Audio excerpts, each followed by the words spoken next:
कैसे भूल सकती हूँ इस फोन कवर को। कैसे जबरदस्ती खरीदा था मैंने नील के लिए ये, और उनको तो ये कवर बिल्कुल पसंद नहीं आया था।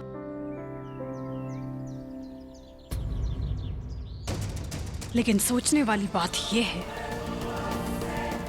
कि ये कवर आलेख जी के पास क्या कर रहा है।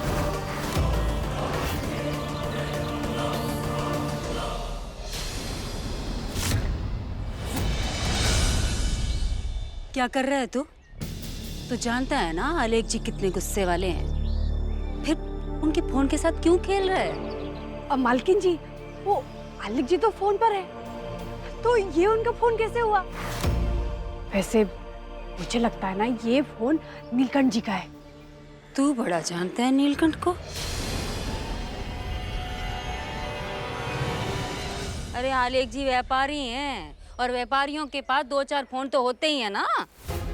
लेकिन मालकिन जी, अब ये आलेख जी ऐसा फोन कवर क्यों यूज करेंगे?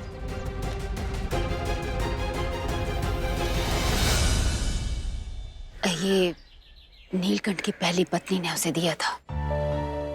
उसका सारा सामान तो हमने बाहर फेंक दिया था, फिर ये पता नहीं कैसे छूट गया।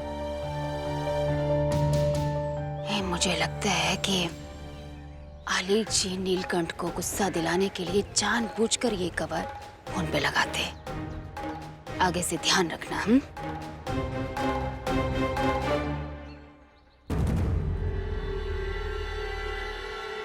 नील के गायब होने के पीछे कोई राज तो जरूर है, वरना ऐसा नहीं हो सकता कि बाबा संन्यास ले रहे हैं और नील ने कुछ कहा तक नहीं। कोई ना कोई तो गेम जरूर खेल रहे हैं आलेख जी।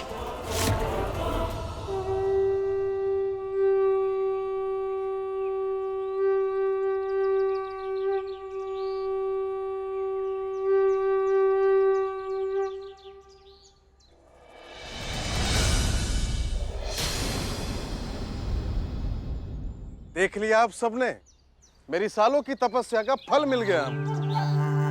और आपके व्यास जी तो चले संन्यास लेने, और वैसे भी मुझसे बेहतर उनका उत्तराधिकारी और कौन हो सकता है।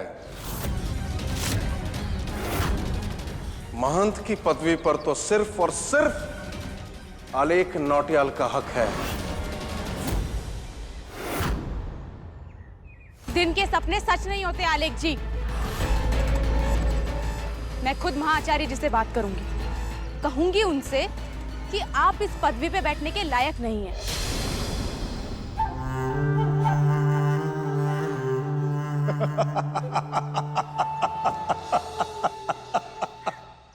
तुम बात करोगी महाआचार्य जी से? अरे महाआचार्य जी तो खुद चाहते हैं कि मैं महंत की पदवी पर बैठूं।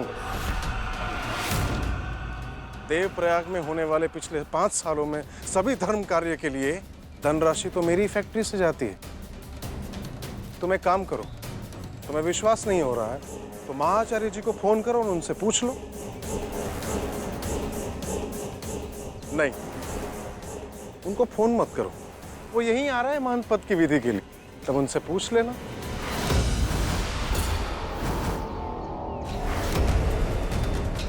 आज शाम सूरज ढलने से पहले तुम सब मुझे पदवी पर बैठा हुआ पाओगे।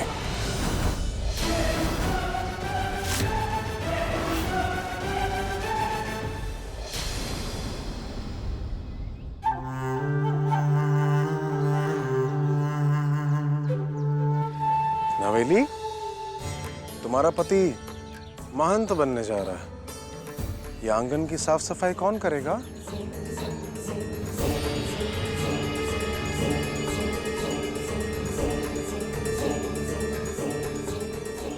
जाओ।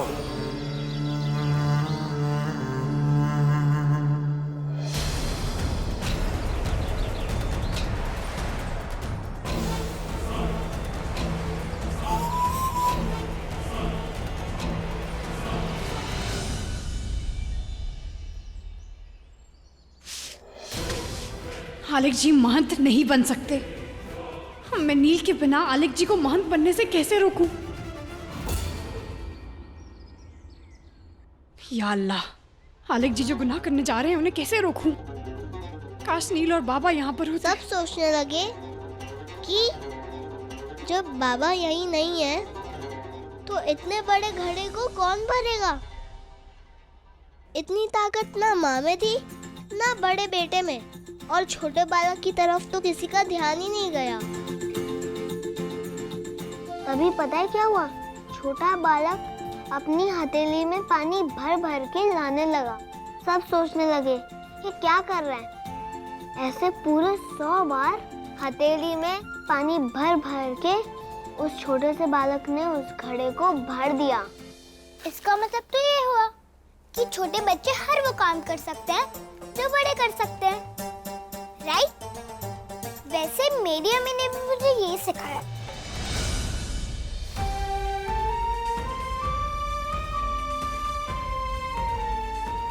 बात तो सही है, जिम्मेदारी बहुत बड़ी है, लेकिन ऐसी तो कोई शर्त नहीं है ना कि जो उम्र में बड़ा है सिर्फ वही जिम्मेदारी निभा सकता है।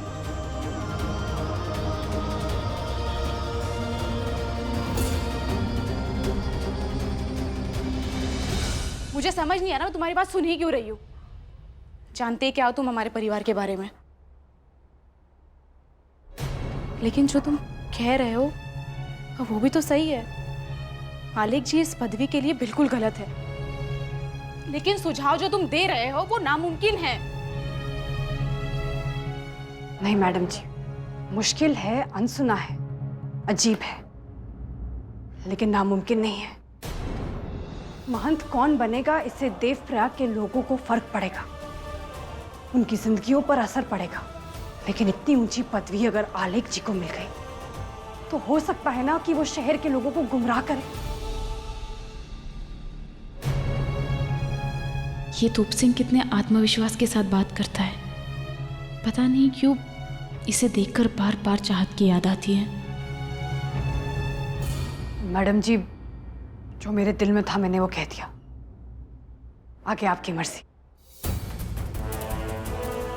जो तुम कह रहे हो वो सही है।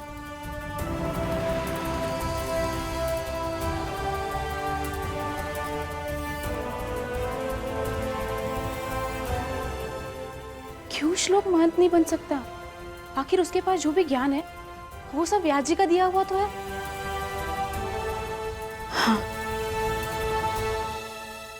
लेकिन श्लोक आलेख जी से बहुत डरता है। वो आलेख जी के खिलाफ खड़े होने के लिए कभी नहीं मानेगा।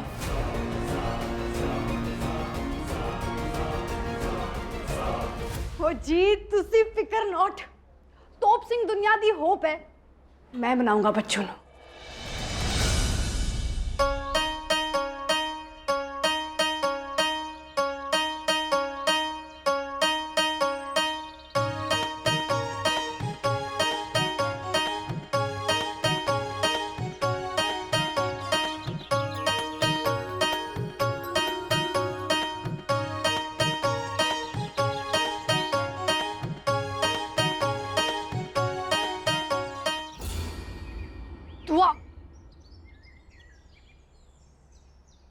दुआ बेटा, मुझे आपकी मदद चाहिए।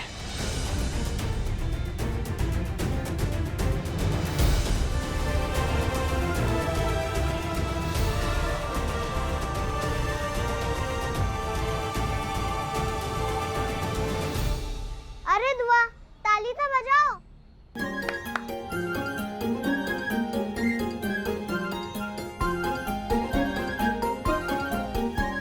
पकड़ लिया।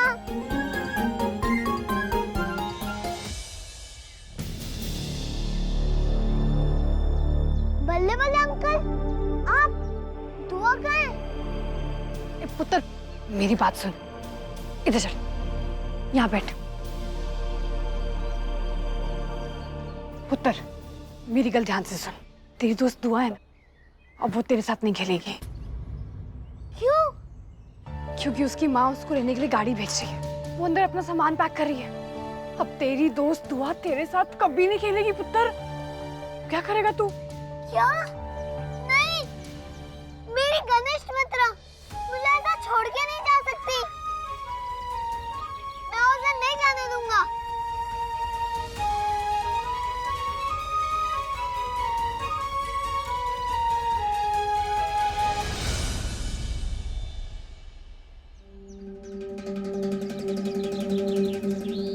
कल तक तो तू मुझसे सिर्फ डरती थी ना, लेकिन आज से तो तू मेरी पूजा करेगी। लोगों के लिए मानती सही, लेकिन तेरे लिए तो तू अपना भगवान समझ मुझे। ये ले, पुष्पांजलि दे अपने भगवान को।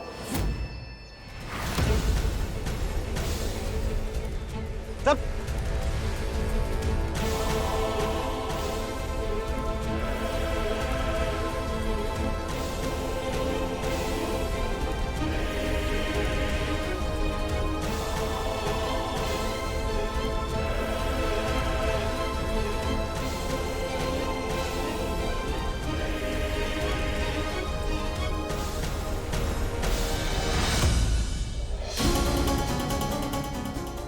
अरे रुक जाओ, महाचार्य जी आ रहे हैं।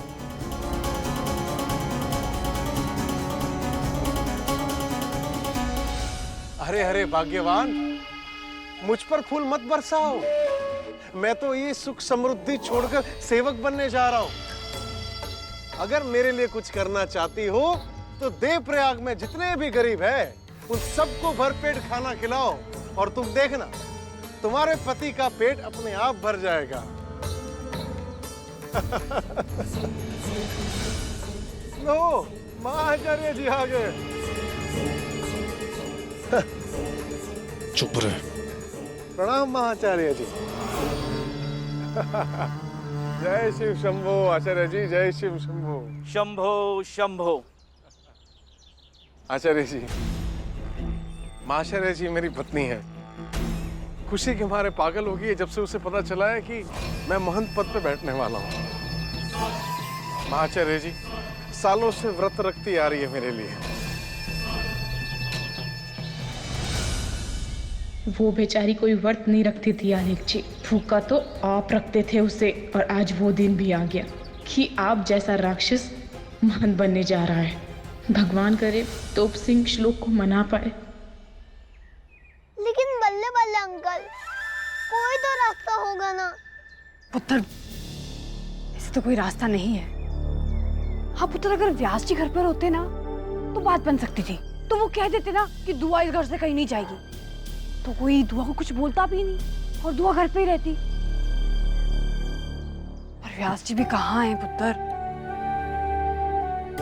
पर क्या है ना, मान जी की बात भी सबको माननी पड़ती है और उनके खिलाफ भी कोई नहीं जा सकता। अगर तू मानत होता ना तो तू दुआ को रोक लेता जरूर।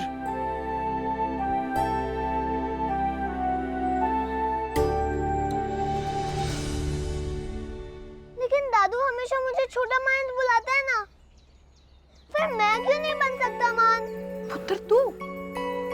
पुत्र तू महंत नहीं बन सकता, क्योंकि महंत बनने के लिए भगवत गीता का ज्ञान होना चाहिए। अरे मुझे सारे मंत्र आते हैं, सारी विद्या आती है। अरे वाह पुत्र, तो फिर चल, बाहर आलेख जी की महंत बनने की विधि चालू है। एक काम कर, तू जाकर कह दे कि तू महंत बनना चाहता है। इससे पहले दुआ घर से चले जाए पुत्र, जल्दी। ठीक है, मैं कह दूंगा कि मैं ही बनना चाहता हूँ महंत, लेकिन मैं दुआ को कहीं नहीं जाने दूंगा। ईश्वर ने तेरी तपस्या का मान रख लिया छुहारी। देख तेरे पति को, लोगों की सेवा करने का अवसर खुद भगवान ने इसे दे दिया है। हमें विश्वास है आलेख जी से बेहतर कोई महंत नहीं बन सकता। और वैसे इस पद के लिए कोई प्रतियोगी भी नहीं था। और फिर एक आलेख जी हैं जिन्होंने धर्म का ज्ञान व्यास जी से स्वयं प्राप्त किया है। और मैंने भी धर्म का ज्ञान महान दादू से ही प्राप्त किया है।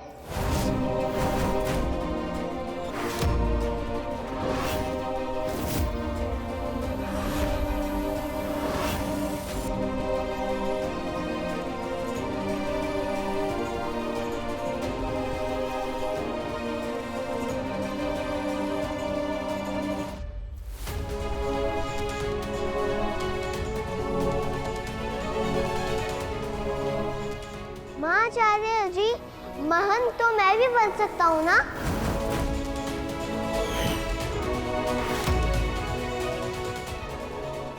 जी लोग कमाल कर देता। इतना छोटा सा बच्चा है पर बहुत जिम्मेदार है। अपने दादा की विरासत संभालना चाह रहा है। मैं तो कहता हूँ कि अभी के अभी इस बच्चे ਨੂੰ महंत बना दो।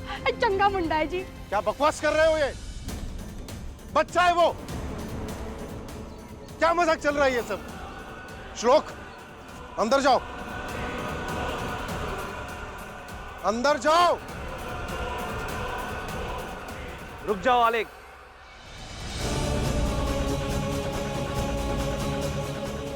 बालक, तुम्हें गायत्री मंत्र आता है?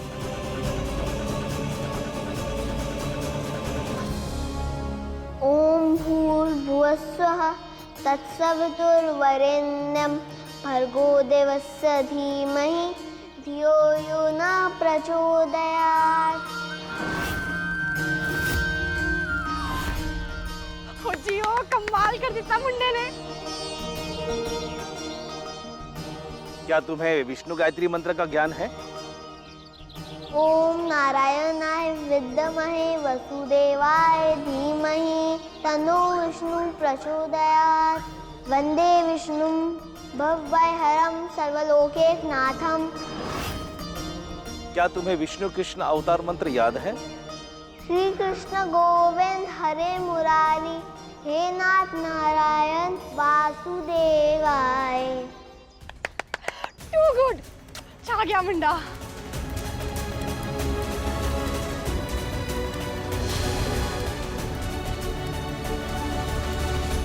बड़े पंडित जी, अगर ये बच्चा छोटा है तो क्या हुआ? आप देखिए ना, कितना जिम्मेदार बच्चा है ये। आप जानते हैं, इसकी माँ इस बच्चे को पोथू पंडित बुलाती है, क्योंकि ये बहुत ही ज्ञानी बच्चा है। और फिर कृष्ण जी और गणेश जी की भी तो पूजा करते हैं हम सब। इसका मतलब ये तो नहीं है ना कि बाल गणेश और बाल कृष्ण कम शक्तिशाली हुए। कैसी बेतुकी बातें कर रहा है तू? 6 साल का बच्चा है वो।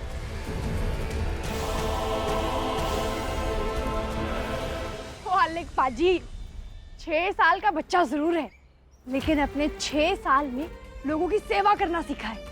और मैंने सुना है पिंड विच लोगों को गल करते हुए कहते हैं, अगर व्यास जी की कोई परछाई है ना तो वो श्लोक है।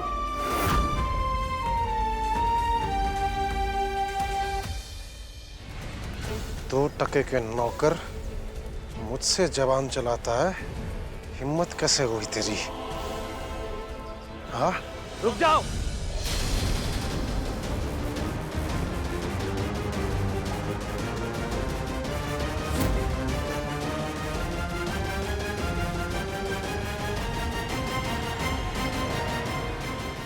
होने वाले महंत के हृदय में इतना क्रोध, प्रतिशोध की इतनी भावना। सेवक का हृदय तो सौम्य होना चाहिए। महाचार्य जी, मुझे क्षमा कर देना। मुझे खुद नहीं पता था कि मैं अपना आपा कैसे खो बैठा। मैं तो कोमल स्वभाव का हूँ। आप है ना श्लोक? बताओ इन्हें।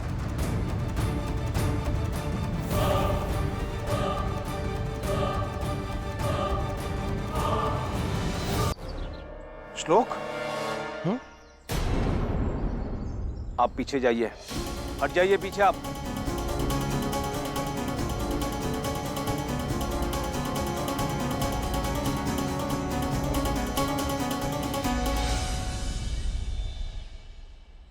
महंत तो मैं बन जाऊंगा, लेकिन मैं सारा काम तो कर पाऊंगा ना?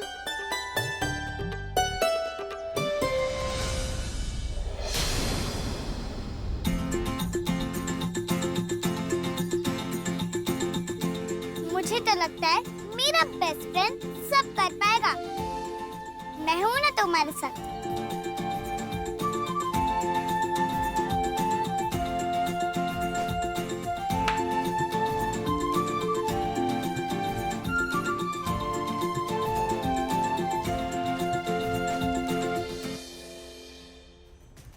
हो बाजी वाह, क्या चंगी आ रही है दोनों बच्चों की।